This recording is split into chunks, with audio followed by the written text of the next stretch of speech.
Okay, good morning, class. If you guys don't remember me, my name is Teacher Mike, and today I'm going to be talking about script examples. So I know Ajahn already taught you guys about it, but this is just really a simple review of how to write a script that you can use for your final projects. So let me start off. I'm going to share the screen. And we have, I believe you've been shown this script example before, but I'm just going to go ahead and go through the different things that are really the main parts of the script.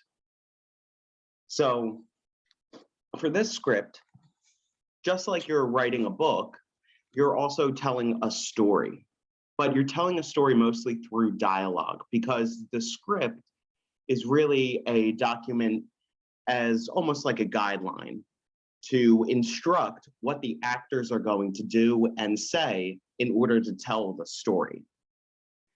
So the beginning part of the script, so first we have to set up our acts and scenes. So a play in general, the play as a whole is divided into different parts. So first it's divided into acts 1, 2, and 3, which usually signify the beginning, middle, end.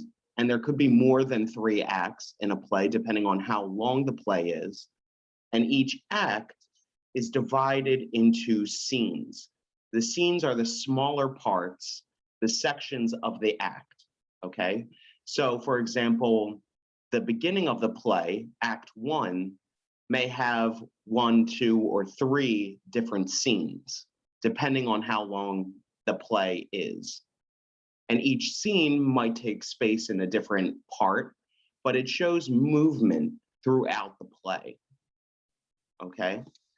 So this is Act 1, Scene 1 of this example. And we begin here, let me just zoom in so you can see better, with the setting. The setting really instructs the reader of the play and the actors, where is this particular scene located, okay? It mostly describes the area, what the place looks like, and that's used for maybe decoration for the scene, for the stage. Imagine you're a director or a manager of a play, and you want the stage to look a certain way. That is the setting, okay? How does the area where you're acting look like, okay? So I'm gonna highlight this in yellow for the setting, okay? And for this example, the setting is the castle of the king and queen, okay, in this story, okay? It's located in a forest, so maybe the design might have trees or mountains, however you envision that forest to look like. The castle is large, and the rooms are spacious and well decorated.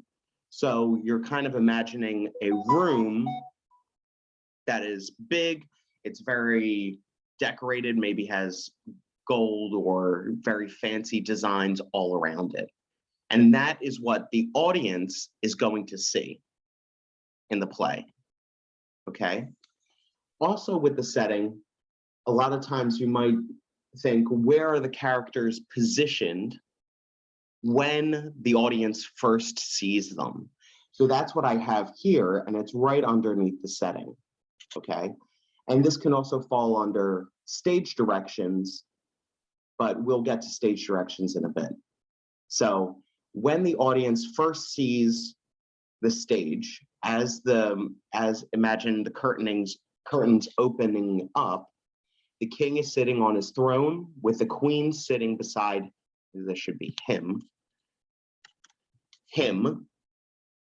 There are many members of the court, so members of the court, just people standing around, okay? And they're talking amongst themselves, okay? This dialogue, it doesn't really matter. They're maybe whispering to each other or there's commotion at the very start, okay?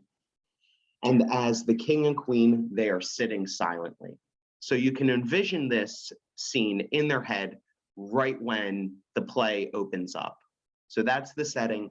And this falls under stage directions. But so now getting into stage directions, I'm going to highlight this in green. I'm sure you've all seen it before. The stage directions show what the actors are physically doing and what are their movements, okay? So in this, the king, what is the king doing? He's sitting. So is the queen. And so are the other characters or members of the court here. They are just standing around talking, okay? So there's action there. And that's what I mean by stage directions, okay?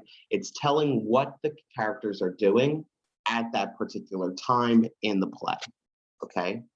Now we have here, and I'm gonna put this in bold, just so you can see the difference. Enter the prince. A lot of times when you have a new character coming onto the stage, this is the first time the audience is seeing them in the scene, we use the words like enter, and when they leave, exit. So in comes the prince, and then now we have our first bit of dialogue, okay? Now, dialogue in a script is different than in a book because we don't need direct quotations. It's already assumed or believed that the actors are speaking. So to make it easier, we do not use quotes often, okay? We just have the name of the actor in bold, and then the words that they're saying.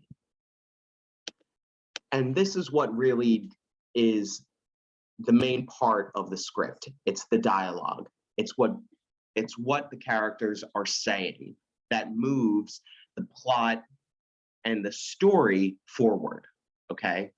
So a script is pretty much telling a story in dialogue, okay? Now, sometimes, and I don't include this in this particular script, is that say you don't have for your setting like much material to make up the script.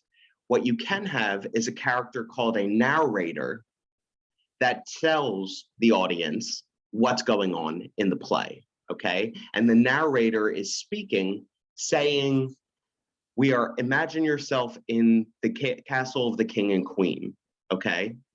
So the audience isn't seeing, but they're hearing and they're imagining through the narrator. That's another thing that you can use for your script. I don't use it here because I want to differentiate between props and materials as opposed to speaking, okay? So going back to it, back to the dialogue, you have the king and the prince talking with each other, okay? So this tells pretty much the main problem of the story that needs to be solved. This is what is pretty much the basis of the plot here, okay? The king, what news do you bring? I believe I bring news from the far end of the kingdom. There's been a dragon attacking, okay? So that is the problem that is facing our characters, the king and the prince, okay?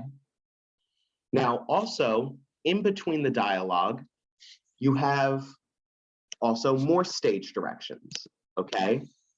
This shows the people of the court, okay? They just heard what the prince says and they're reacting to it. There's a physical reaction to it. They gasp, and a gasp is when they hear that there is a dragon in this kingdom, okay? Then we have more dialogue. The king is asking a question. And before, this is more use of stage directions. You're telling how is the prince talking? He's not just talking monotone, it's massive, and can breathe fire.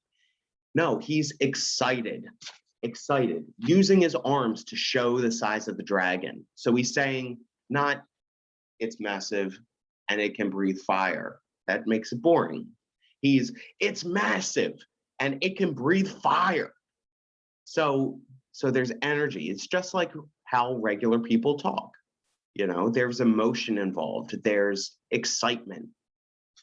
And then also we have the king in his response.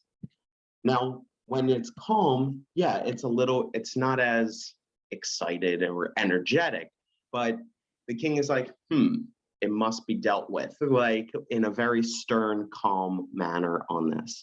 Then we have the king get up and stand, okay? So in the script, you have dialogue, but you also have movements, what they're doing when they're saying it. And usually this is included with the lines of the dialogue and not separated like this, okay? And then, just as I said before, when a character comes in or a character comes out, we use the words enter and exit. So the prince said, I'm going to go, I'm going to prepare them for battle. Then he leaves, exit the prince, okay? Then you have the next character talking, the queen, okay? She's worried and saying, please be careful, like pleading with him, okay? And then king says, don't worry, this isn't my first battle, I'll defeat them. Then we have the end of the scene, okay? This section of the play is over and the information the audience has is now given, okay? And then we can move on to the next part, okay? Now this might be, it can be in the same location, or it could be in a different location but usually the difference in scenes, it depends, different information is given and there might be different characters, okay? Now I've just included, and I know you guys have seen this before, but just to reiterate, these are some technical terms. So we have an act, it's the section of the play, okay? And we have big sections, okay? Beginning, middle, end. A scene is a part or a section of the act where an event happens, okay? So think of it this way. A scene is where one event happens, an act is where multiple events happen, okay? The setting, at the start, it describes the location and who is there at the start as well, okay? Stage directions, they're usually, when writing a script, they're in italics, okay? Because it shows that this is not being spoken. We don't say, as an actor, I'm standing up. No, it's implied. The actor is doing that, okay? And then the dialogue, what are the actors saying? This gives the audience the information that's happening in the play and what their problems and how they're going to solve it. Okay. So I've also have Act 1, Scene 2. I've put out, okay, and attached to this. Okay. Again, we have our setting. What is going on at the start of the scene? Okay. Curtain closes, curtain opens up again. We're in a different area now. So we're outside the castle walls in the town market. Okay, there are many food and goods stands, so shopkeepers, stands, people selling things, and it's an open space, okay? We're not in a room anymore, we're outside, okay?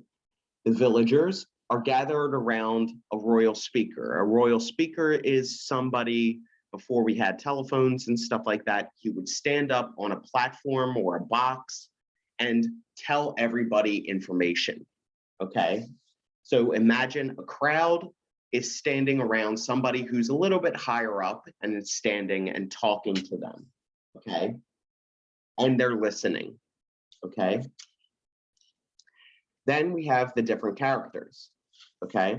We have the royal speaker. He's loudly so everybody can hear, Okay, so he's shouting to the crowd, announcing these things. Listen, everybody. So let me just highlight the stage directions.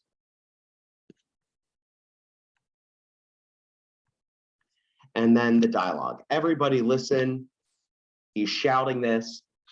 I have news, important news from the king. Okay. Let me just highlight the dialogue.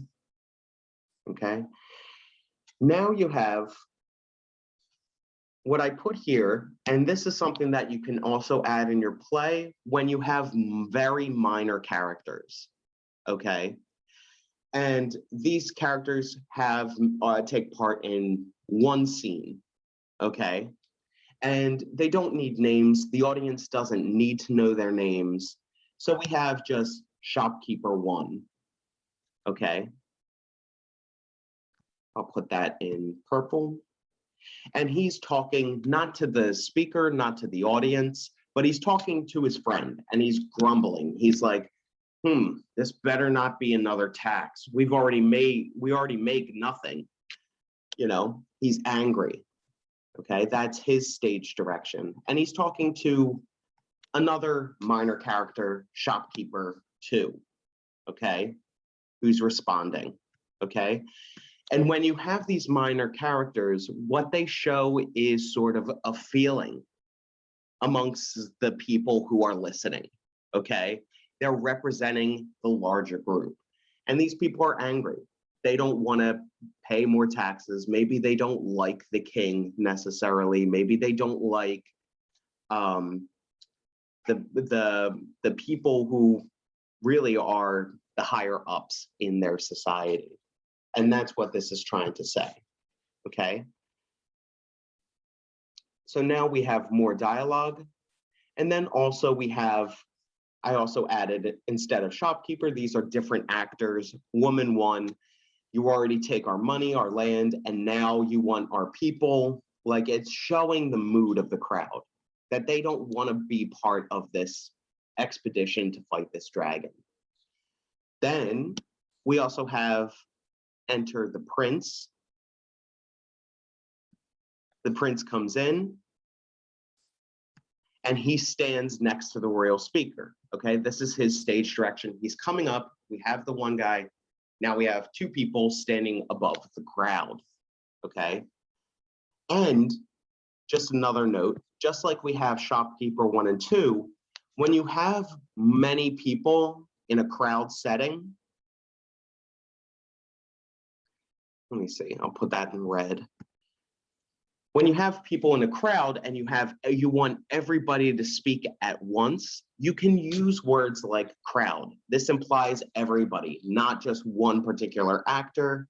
It means woman 1, woman 2, shopkeeper 2, but not the royal speaker, okay? He's not chanting with them, okay? They're saying, no way, no way, no way. Everyone is shouting, okay? And I also have the stage directions here. They're shouting together, okay?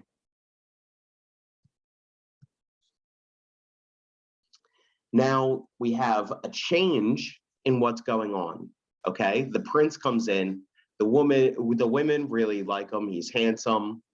The prince who people like is saying, look, I know your problems and everything.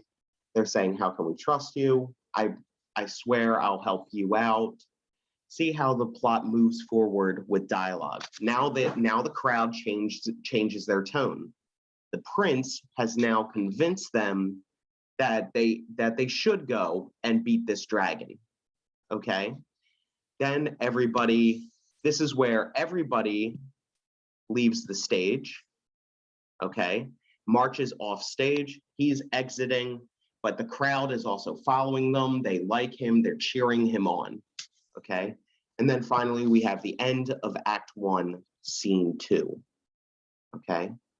Now, if you have any questions, I'll be happy to. You can tell Ajahn about them, and maybe she can give you further details if you're still struggling. So we have this example, but I also have another example. One second. that I saw when I was reading your own scripts, and this one looks particularly good, okay? This one is The Human, and this is from one of the groups in section 1, and I really liked how they set up everything. So as far as I know, Ajahn Toon gave you 2 tasks, okay? One is to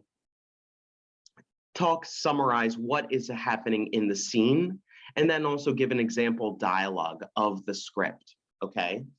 And this particular group did it really well, okay? So we have Act 1, Scene 1. This is the first part where they're telling what is going on in each scene. And just like I said before, each scene, a particular event is happening, okay? Act 1, Scene 1. This is in the robot invention room. What is going on? The inventor has begun to invent the 3rd robot, Olivia. This scene provides the background information and the invention of this robot. And then look how it changes. So now we have what is going on, who are the main characters in the first scene, which is what the first scene should do. Then we move on to the next one. We're introduced to another character, the inventor's daughter, Vivian, is entered in the scene. We're adding another one. We're building who are these characters, okay? Then the 3rd scene, there's a problem. Olivia, the robot, and this is in a different area, on the road, and time frame. It's spring, so maybe we see flowers on the trees and stuff. So we're getting a good idea of where we are in this play. Then we have another problem. Okay, Olivia the robot is extorted by children. Paulo happened to see the incident, and so he helped her. Okay, so we have another problem, and then the play goes on, and notice how each scene and each act is different. The beginning, it sets up everything. And we have 4 scenes in this beginning. You can have as many as 3 scenes. You can have as little as maybe 1 or 2 scenes, okay? But there's a clear showing of the beginning. These scenes are all part of the beginning. In this act, we're introduced to the characters and our problem. Act 2, okay, and they divide it into the different scenes. The plot develops. Paulo is saving her. Paulo takes Olivia home and takes care of her, okay? And the different things that are happening in the middle of the play, okay? Then Vivian is replaced. Now we have the ending. What happens at the very end? It's a love story between the robot, and then the robot gets destroyed by Vivian, okay? I believe. And it deeply upsets him. Then he has lived without dating and loving anyone. So this is more of a sad story, but the way the plot develops is good, okay? The beginning, we're introduced to the characters. The middle, events are happening, which leads to the end, and it's a sad ending. Paulo, he doesn't get any love, no dating, because the person, or robot in this case, that he fell in love with, is destroyed, okay? So this was a very good example of how the play should be structured, okay? And then also the script, it's also very well put out. They have, for Act 1, Scene 1, this is the invention room. They set the seating, the scenery, okay? We understand where the play is. Then we have our first stage direction, the inventor's friend, okay? This is a minor character. You don't need to put their names, and they include this very well, okay? So now we're introduced to the friend, the inventor. They're adding stage directions that show how the actor is talking. And this is showing what's happening. It's like you miss your daughter, but your daughter hates you, okay? The audience understands the feelings, the moods. Everything is getting put in place in this first scene, and it's very good, okay? So I even commented, very good work, okay? And then the scene ends with the audience getting their background information, okay? So when you write the script, follow those guidelines. First, set up what does the whole story look like? Then you can divide it, okay, into smaller parts, okay? The acts, the beginning, setting everything up. The middle, where really the main events of the play are taking place. Then the ending, how does everything come back together? How does the play leave the audience? In this past one, it's sad, okay? The robot's destroyed and everything. So that's a good example of how you want to structure your play. And then in each scene, remember to add the setting. This is going to be used for the stage, how it's going to be set up. You can do it either by drawing on the backboard. You can make up your own stage props for the setting to make it look like a forest or an inventor's room or the outside of a market. Or you can have a narrator, if you don't have too many props, tell where are we in the story. Okay, and the narrator is an actor in and of itself. Okay, so organization is really key when you're making these scripts. Okay, and then add those little details. The stage direction. How are the actors talking? What are the actors doing? And then the dialogue. What information do you want to get out to the audience, and how do you want to say it? Who is saying it? Okay.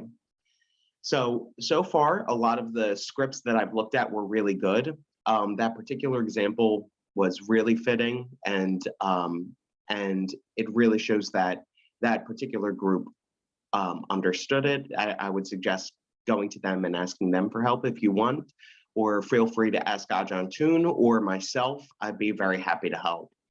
I hope that this class helps you with script writing, and I look forward to really reading your scripts, and hopefully I can see some of the videos that you guys are going to make for this project.